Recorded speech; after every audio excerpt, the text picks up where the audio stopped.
पति पत्नी का झगड़ा। एक प्यारी सी कहानी। एक महिला ने अपने पति से झगड़ा किया और सोचने लगी कि मैं यह घर छोड़कर चली जाऊंगी। मैं और झगड़ा बर्दाश्त नहीं कर सकती।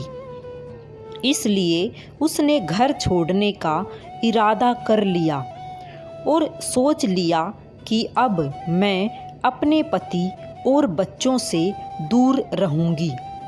मैं इतनी मुसीबतें नहीं झेल सकती। जब रात हो गई तो वह अपने पति और बच्चों के सोने का इंतज़ार करने लगी ताकि जब वह सो जाएं तो चुपके से घर से निकल जाए। वो चुपके से घर से निकल गई। उसका गुजर पड़ोस के कुछ घरों के पास से हुआ।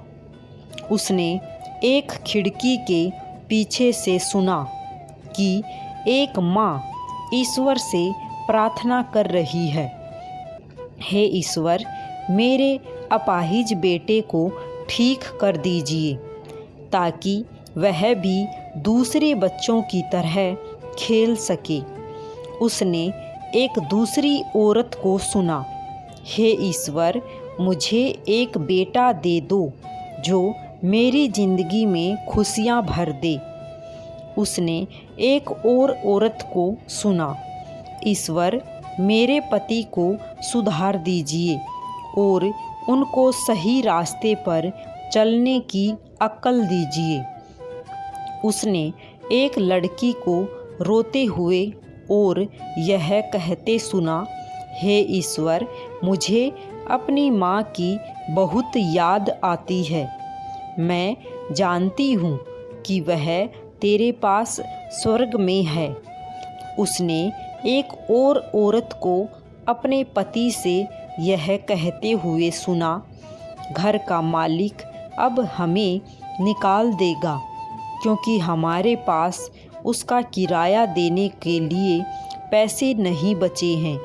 आप उससे कह दीजिए कि हमको थोड़ा सा समय और दें, हम उसका किराया अदा कर देंगे।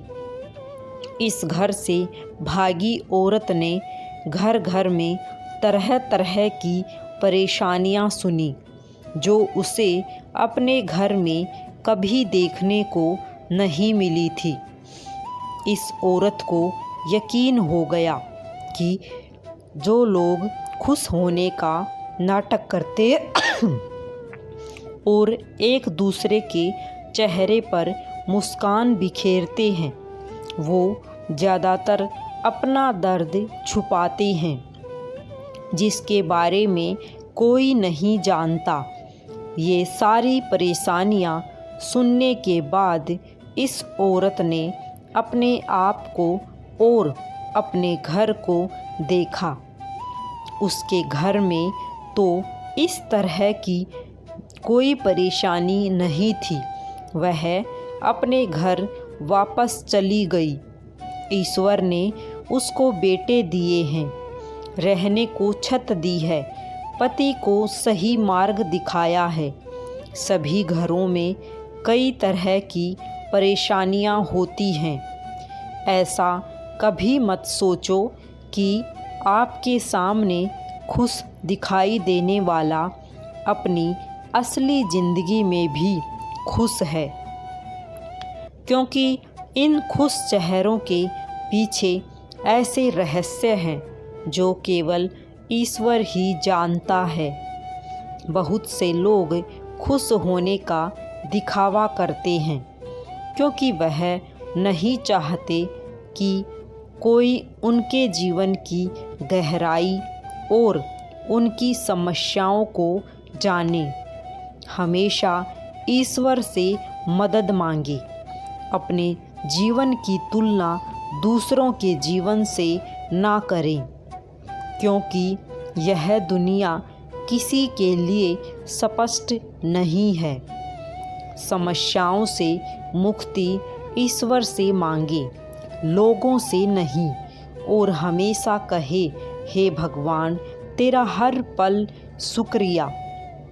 अगर आपको कहानी पसंद आई हो तो चैनल को सब्सक्राइब करें। राधे राधे।